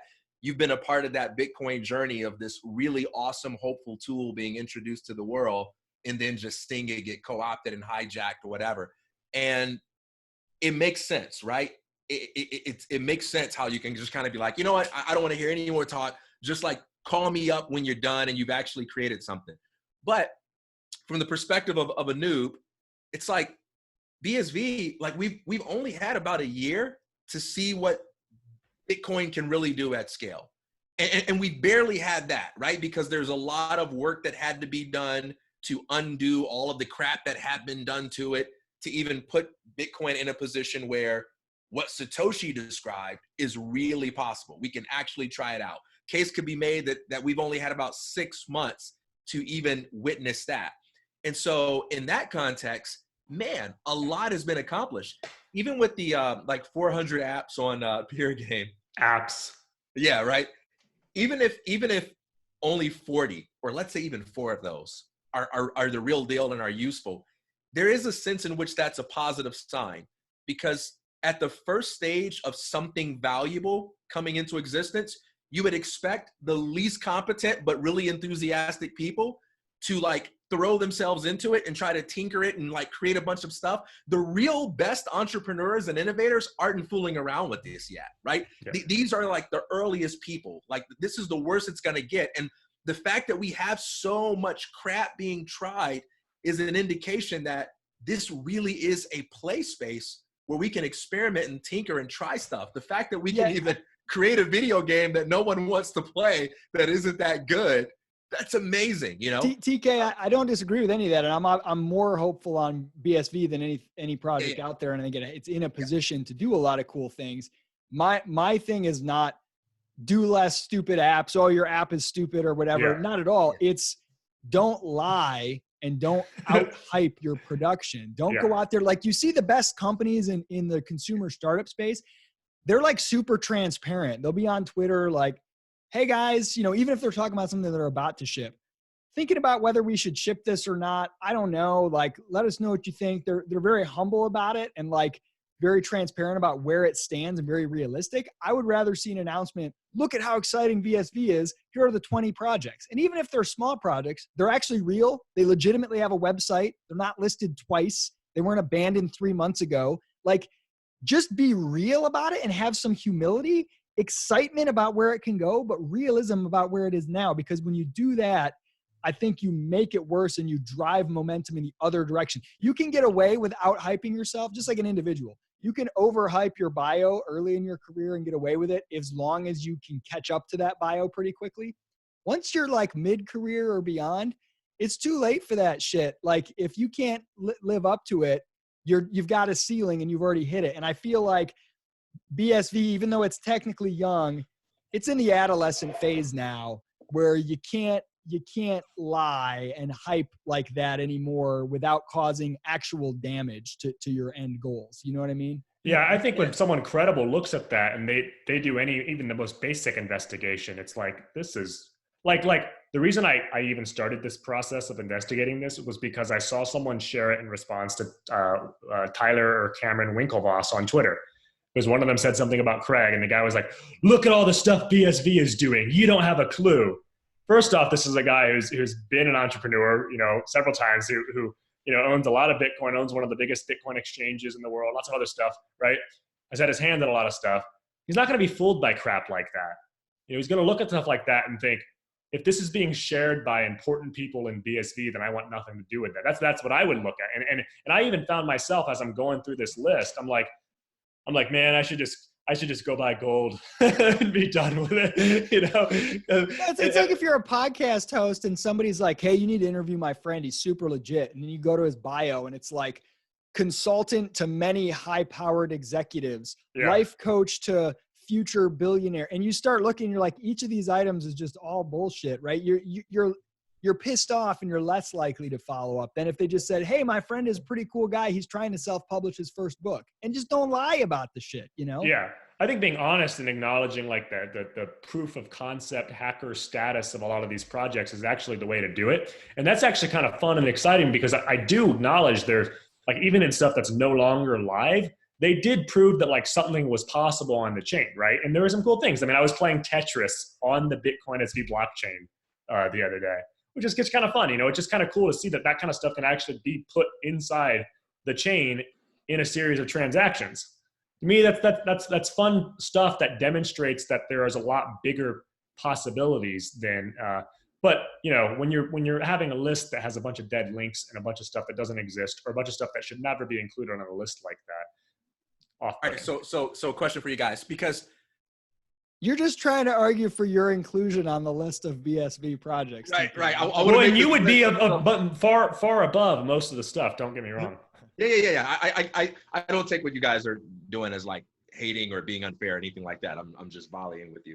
I think so it's kind of hard to talk about like the community, right? And we all share this view that the community is just like a bunch of individuals who might support the same thing, but there's no like monolithic thing. And you've got people like Unwriter, who seems to never announce anything until it's done.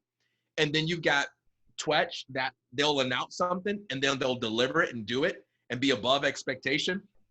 And then you've got a lot of people out there who aren't building, aren't doing anything, and they're just hyping everything that's got SV attached to it because they're like super enthusiastic about something they want to win.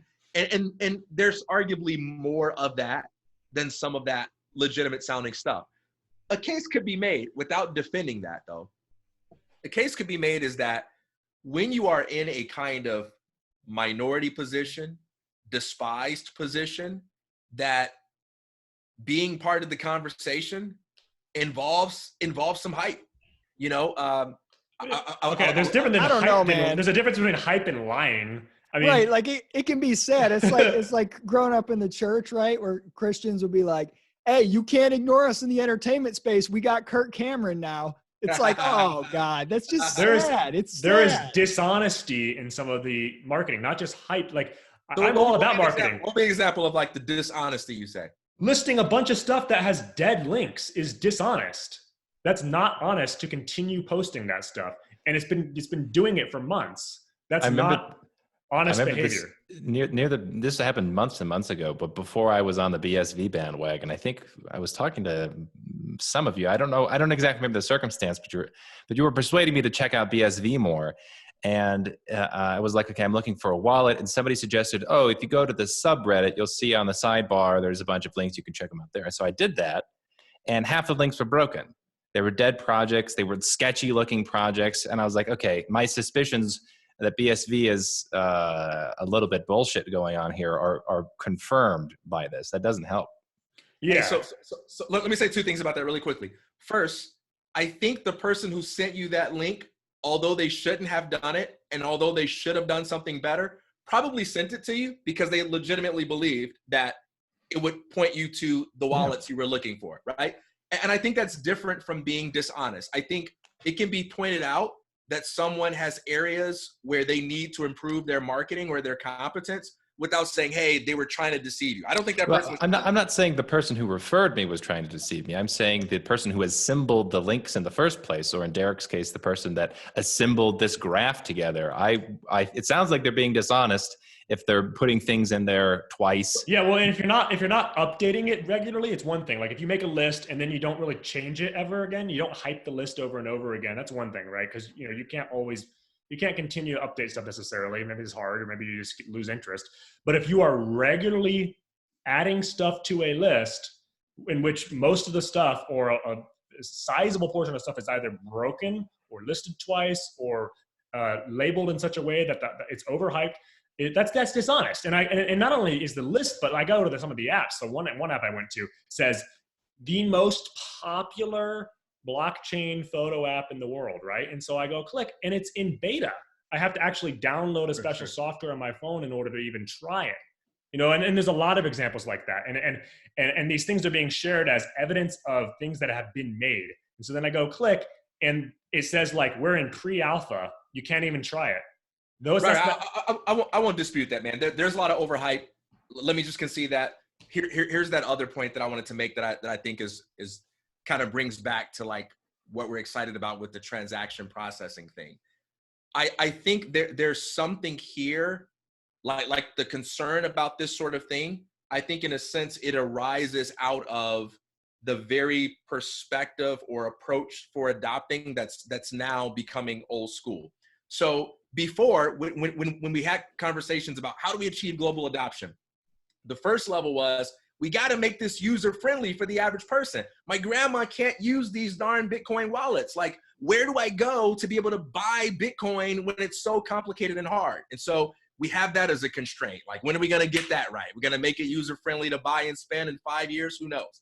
Then the second level of concern was, we need some killer apps. We need some video games or some services that we can put on the blockchain, and it'll make people want to like buy Bitcoin and start using it, whatever. So even if we do have the difficult wallets and all that kind of stuff, people will be highly motivated.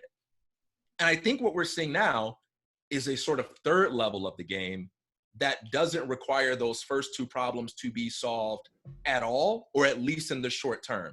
And the third level of the game is this: let's do business with people in the real world using whatever currency they're comfortable with, and let's not require them to learn anything whatsoever about the mechanics of the blockchain apart from the features that are useful to them. And we will be free to educate them as much as they need to be in order to address their concerns. But now it's just like doing business in the real world. It's just like selling a car. Like, here are the features, here are the benefits. We can talk about what's under the hood, but you don't need to know anything about that in order to get in this car and drive today. No, and I think I love that, TK. That's what gets me excited about the SV strategy. They're the only ones making that strategy. My contention is that you're at the point where we know that's your strategy. You've said it. You've announced various examples. Now, don't make any more announcements. Let the next announcement be, hey, did anybody notice that the number of transactions tripled last month? You want to know why? It's because we've got this enterprise using it now, and it's already happened. Your credibility will skyrocket if you do that, even just once or twice. The announcements in a way to spot a startup that I would not want to invest in is when you go to their homepage and the first thing they talk about is partnerships used by companies like X. Look at all the partners we've stacked up. A lot of founders, and I have been tempted to do this, and I have fallen into this early in my startup journey. They'll go stack their advisory board with big names. They'll go stack partnerships with companies, and they look for partners as the win and announcing the partners as the thing that's going to propel them and give them momentum. And it never does. I have never seen that work ever. And so it gives you a little bump in the beginning, but almost always that bump you got in the beginning comes at a cost, because now your expectations are way the hell up here. and you are never going to get there quick enough. And so it's so much better. I love the strategy, but I think it's so detrimental to make an announcement. It sounds like the Lightning Network shit, unless the actual data is going to be seen on chain like today. Now we're in a different ballgame. This is a big boy ballgame. Go do it in stealth and let everybody come to you banging down your door saying, N-chain, miners, why are there so many transactions now? What's happening? Who's using it? Oh, no big deal. We just got this new website that has 2 million, users that are doing it every day. Like, that's the shit that makes you legit. And real B2B, because like I agree with you, TK, that we could be entering the idea would be to enter a new phase where you've got like B2B businesses doing like high volume stuff, and they're just ignoring all the small people on Twitter. But right now, what I see is pandering to the Twitterati sort of SV cult, and I don't think real B2B businesses that are serious ever announce that kind of stuff. A lot of the deals are just done. They're just done. Like where you don't see those kind of big releases being done in the real world. Generally. Yeah, it's not like the bumfuck county sheriff's department is now switching to Android instead of iPhone for all of their sheriffs, and they do a press conference with Android. Like, you don't see that stuff. They just make a business decision in the acquisitions department. Yep. Yeah, like the press release you guys mentioned earlier, where like Calvin and N-Chain or something like that. Like, I'll be the first to say I'm not impressed or excited about that kind of stuff. Like, it means absolutely nothing to me, and I think it shouldn't mean anything to any of us, right? But it's almost concerning. It makes me wonder if this is all fake when I see that. Yeah, stuff. That's the concern, is because they're if they're focusing on that, like, it's not. So that's my objection, though, because I'm not where I don't agree with you guys. I agree with you guys at the level of this announcement doesn't mean anything unless you deliver. But you think it's disagree neutral. You don't think it's actually hurting them. You don't think it's hurting them. And what I'm saying is that, like, time will tell on that. It could be the case that it's hurting them, but it could be the case that we're evaluating this through the old lens. It definitely hurts them. Like, think about it this way. If you're someone who, for you, the reason you want this knowledge is because it allows you to make better, like, speculative decisions, then of course that should frustrate the hell out of you, right? Because as a speculator, you will be just so much better off if the people you're trying to speculate on give you accurate and thorough information. So it's immensely frustrating. So to that crowd, to exchanges, to everybody who wants to know, what the heck are you thinking, Craig? It's immensely frustrating. But is it hurting them in terms of the people that they're trying to do business with? I don't know. Time may tell us that it has, but time may tell us that, man, these guys were doing their thing and ignoring the crowd that didn't matter. If I were running a large enterprise that had data needs and they approached me and I went and looked them up and I didn't see any press releases or anything like this, I'd be like, all right, whatever, let's hear them out. If I went and looked them up and saw that every couple months they announce some huge thing and none of them have come to pass, that would make me much less likely. I would think that they're looking to get another PR hit and that they don't follow up on stuff. I mean, I don't know, Steve, yeah. You are the absolute master of hype. Of everybody I know, you are an absolute hype machine. So I want your take on this. Speaking of which, everybody should see I'm wearing a math shirt. It's a joke. It says, "This is a circle." Right? We're going to get so many hateful comments now. That's part of my hype train is I wear math jokes on my t-shirt. If you sell those for BSV, you can be project number 401. So I want to give an old school perspective here. So I'm still not totally sold on the MetaNet. I think it's brilliant, at least as a gimmick. Yeah. And it could have some real powerful utility in the future. We'll see. I still see the clear-cut superior use case of Bitcoin technology being transactions, being used as money, as it used to be. So BSV is in this really weird position from my perspective, where it's like, wow, this might be the best money in the world. And the thing that distinguishes it from all the other cryptocurrencies is capacity. That's a hard sell to get people to say, no, really it is the best money out there, because look at all the capacity that we have. It makes sense to me that a strategy to try to demonstrate that is have a bunch of kind of gimmicky projects that are using the blockchain in ways that aren't actually creating that much utility, but they're storing data maybe unnecessarily on there just to pump up the size of the blocks, to try to signal that actually, yes, we really do have this amazing capacity for scaling and being used as it's supposed to be used as digital currency. Yeah, I agree. I think Weather SV and these kind of things are basically just proof that you can do it. And everyone laughs at it, but it's like, yeah, but they had a huge block. I mean, that's pretty cool. And everyone said that wasn't possible, right? Right. So what do you do then when the real... See, that's the kind of hype that I like. Do anything you can to make the actual blocks big. I don't care. Somebody had to pay for them. So to me, it's legit. That's cool hype. Look we just mined a massive block, and people will laugh and say, but it's not real. But the block is real, and that signals something to the market. I like that kind of hype. If you announce that we're going to mine a big block and you never do, well, that's some shit. That's true, but I kind of understand TK's perspective here, even though I personally despise the lying and the misleading. The fact of the hype, it kind of makes sense that this is, if capacity is the thing that you're signaling, then you kind of gotta do what you can do to maybe artificially pump up those numbers for some period of time to demonstrate that the capacity is there, even if it's more hype than real usage. Yeah. I mean, but that's what I'm saying. Like if the press release causes more transactions to occur, then sure. But if it doesn't, then I think it can be counterproductive, right? Like there's different kinds of hype. And that's where proof of work, hype that requires skin in the game, a costly signal. It's free to issue a press release. It's the least costly signal imaginable. Instead of issuing a press release, be like, hey, we're running a test with this company where today we're going to do 1 million transactions for them as a test. We're losing money on it, but we want to show them what we can do. And then you actually see it. And there, like there's different kinds of hype. And I don't know. We're to the point where I think it's counterproductive at this point. But Steve, I agree with you that I'm more excited about cash use case than anything else. I've always been, and my question is like, as a minority chain in particular, I think, right, in order to make money off transaction fees, like you need a low cost, you need a lot of transactions.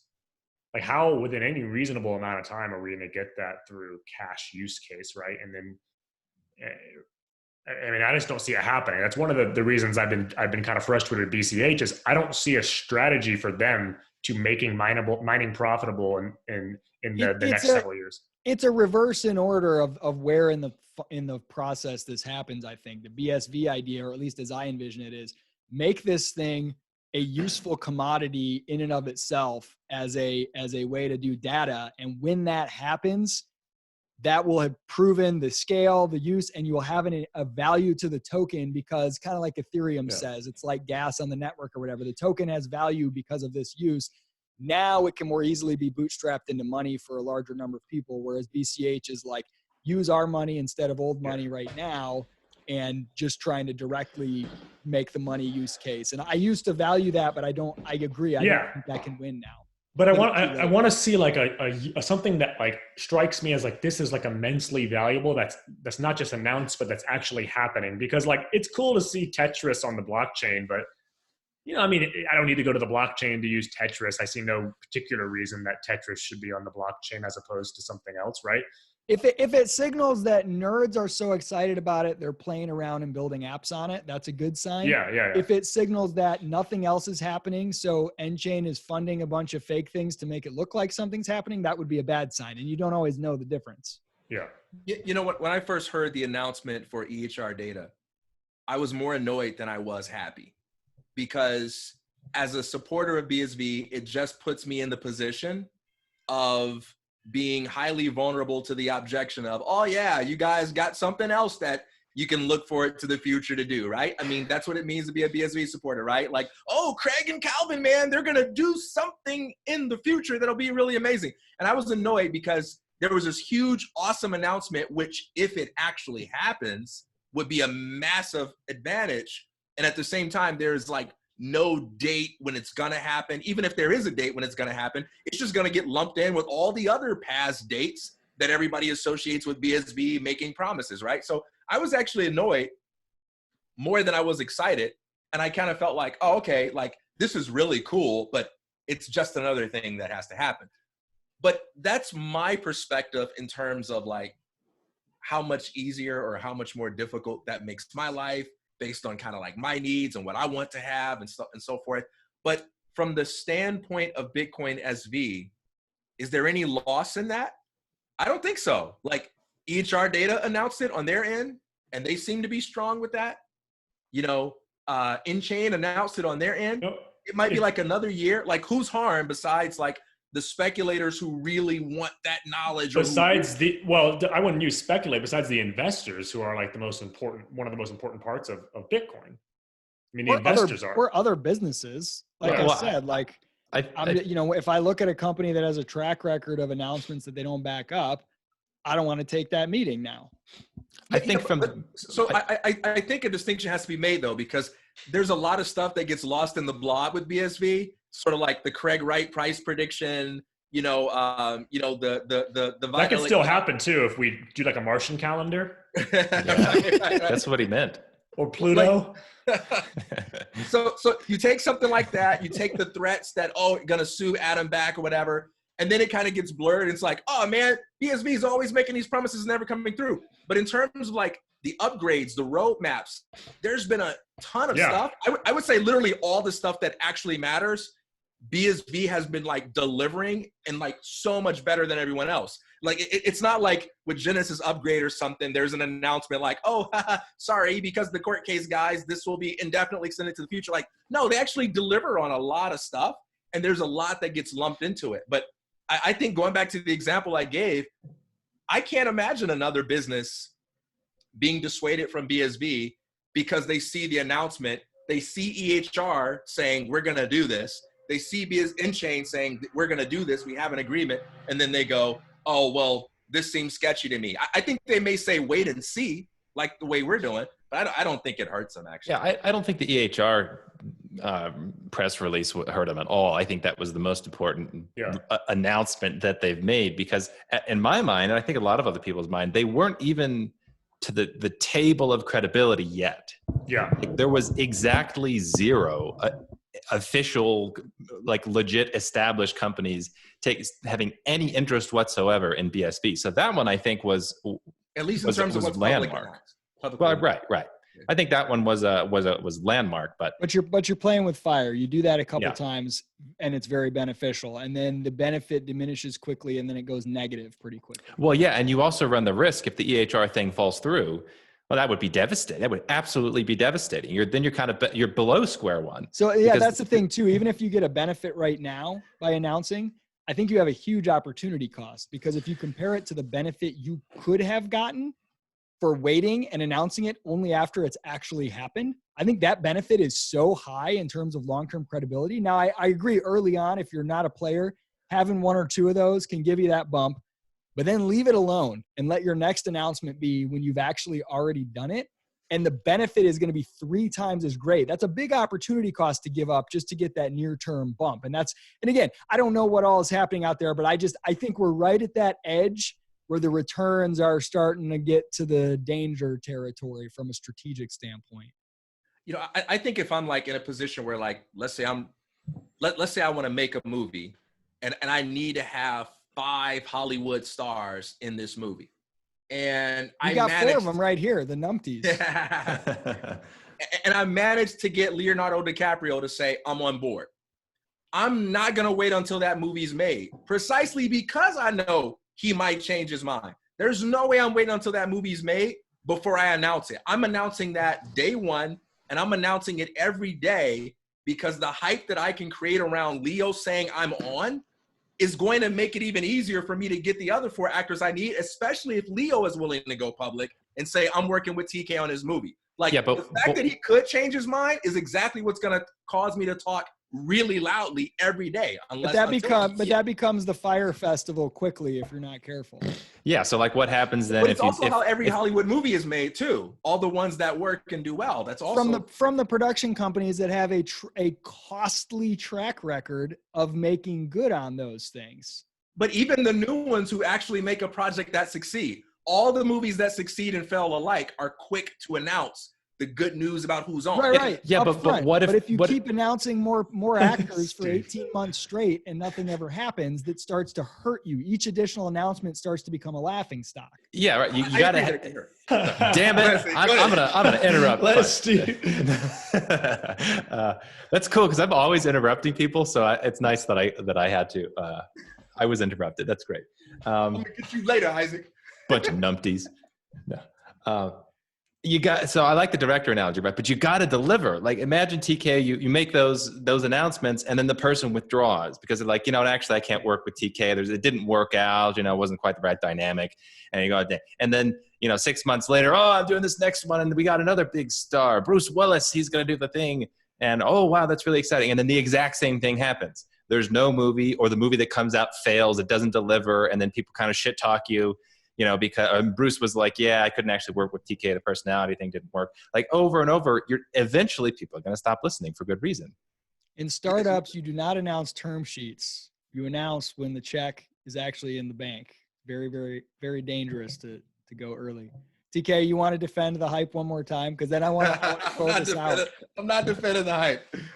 Yeah, I mean, I totally agree with you that there is a risk, right? And it's hard to know this. Let me be abundantly clear. Let me be abundantly clear. It's hard to know, I think, this early on if we're looking at a costly signal or if we're looking at a lack of intelligence about when to make announcements. But we're certainly going to know with time, right? Watching the Last Dance documentary right now, one of the things I loved about Jordan was before they won a championship, during the time in his career where people said he's a great individual talent, but he's not good enough to elevate a team to win. He said that's what he was going to do. And he announced it well in advance of his ability to actually make it happen.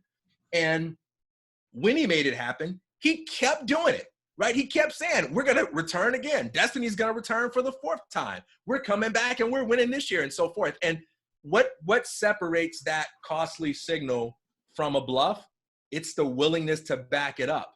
If Jordan happened to have lost, he would look really bad. What if Jordan had lost all his court cases? Yeah, it's not the willingness to back it up. It's the backing it up.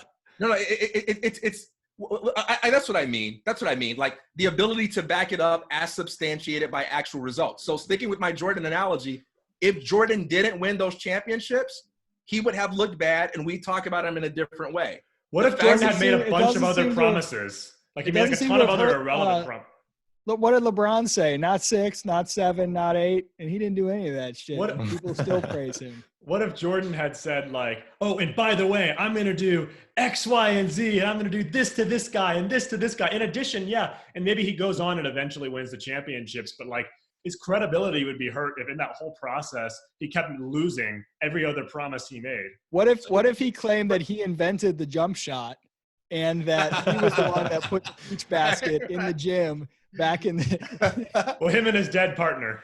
Yeah. But this brings back to an earlier question, from our previous discussions, and that's this. For me, the important question is not, is CSW right? Or is CSW wrong about X? It's, is he right about the things he needs to be right about in order for BSB to succeed? I don't think every incorrect prediction is equally important. And I actually think the people who matter can recognize that. If this weren't true, controversial figures would never be able to build successful business empires. But we all have examples of people that successfully negotiated deals and they're hated by like half the people in the country because they've just got all this controversy surrounding them. So I agree that when it comes to making price predictions or legal threats, in the eyes of most people, Craig Wright has zero credibility. And maybe he'll back one of these threats up in the future, but we can't expect anybody to take it seriously if he comes out and says Bitcoin's going to be worth this much, because he shredded his credibility with that. And now he's put himself in the position where he must deliver before he's taken seriously. I think in terms of the roadmap, though, on the technical side, or in terms of business development, I don't think BSV has that track record of making promises and not delivering. I think it's important to keep those two things separate. Okay, the court case. We got to finish up on this. So this is some crazy, crazy stuff. So there was this like tele hearing because of COVID, and somebody shared there's just like a public number the public can call in. So I called in the number at the time, and I'm like on this conference, and all of a sudden it's like, okay, so we're all here. Looks like we've got some imposters invading our call. Let's just go ahead and read off the numbers that are on the call, and everyone say your name. And I was like, oh crap! So I hung up. But in this call, the transcript or whatever. You should have said Dave Kleiman. Yeah, if you want to get yourself killed. Like this call, the whole point of it was like, hey, there's this third person that's been called into the court case, and their lawyer was, whoever this third person is, they have a lawyer representing them that was saying, everybody on this call, look at this email I'm forwarding you. Have you all seen it? Okay, given this email, and given that we know people have been killed in Bitcoin, and my client faces genuine threats of murder, we need to keep my client confidential and make their contribution to this court case off the record. And then later the judge basically granted that. Is that correct? That's correct enough. It was initially in the call, a lawyer that wasn't representing the mysterious third client requested that the call just be ended now in exchange for doing a sidebar because he just received an email. Which lawyer was that? Was that Kleiman's lawyer? Maybe it was a guy. I don't know who he represented. I just what know was the name? Do you remember what the name was? I don't know the name of that lawyer. I have to look it up. Was it Roche Freedom or? I don't know. Okay. I don't know. But whoever this lawyer is, I know for sure this was not a lawyer representing the mysterious third party.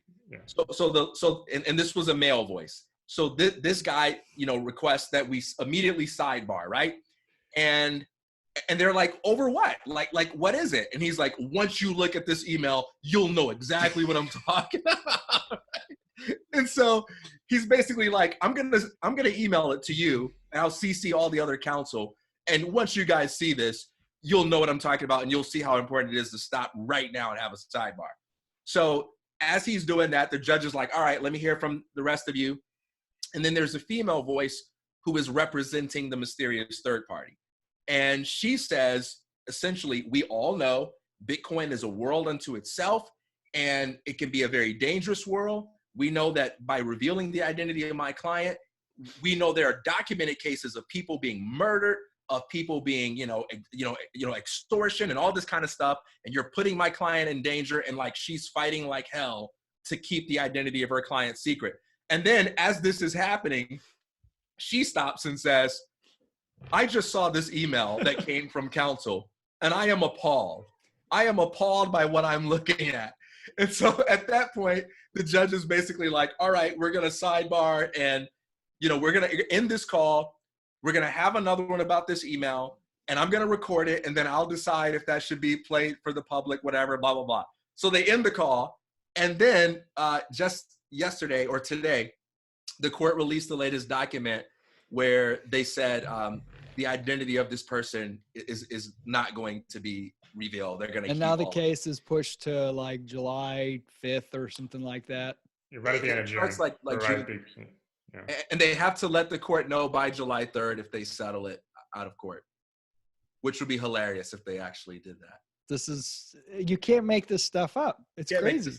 I feel like about who the third person is. Who is this person? And by the way, I think they said this person has no interest on either side. Like they just don't want to be involved with this at all. Like, who could that be? That can't be Jimmy Nguyen. That can't be Andreas Antonopoulos. It can't be anybody we already know, Adam Back or any of these people, right? Oh yeah, Jimmy got subpoenaed finally too, and I think he's gonna have to go. He got subpoenaed via Twitter, right? Yeah, well, because they said that I was legitimate. That whole thing was just hilarious. I can't believe they actually did that. Yeah, but it's true. Like, I didn't get the impression he was hiding, because there was a news article said Jimmy Nguyen cannot be tracked down. I'm like, I just saw the guy in person, All right, we're gonna have to come back when we have more on this court case, because this is literally the most insanely bizarre and entertaining saga to follow. Have you guys watched Tiger King yet? Only a couple. Yeah, Only the first episode. I haven't, but I've just heard people saying how zany it is. I feel like there needs to be a Craig Wright Netflix movie, like on the level of Tiger King, that would just be like, it'd be like a global trending show because it'd just be so crazy. See, that's the chance right there. BSV as the minority competitor, just like the XFL is trying to compete with the NFL. The XFL missed their chance when the whole world shut down for COVID. They should have been like, we are not shutting down. The XFL will be the only sport playing, and make them come arrest us or whatever. That's your chance. BSV has to do something that nobody else can do. That's crazy, and go out there and seize the momentum. All right, guys. Hey, this was awesome. It's gotta be something as massive as a rolling iceberg. You know what I mean? Yes, there we go. A rolling iceberg. Derek keeps warning us about his rolling iceberg trades on various forks. So yep. Rolling iceberg every day. If you see some major whale action, don't say we didn't warn you in either direction on any chain. So we can't be wrong. For the next 15 years. That was me. Gentlemen, thank you so much. I'm going to get this baby wrapped up and we'll post it. Until next time. All right. Thanks, guys.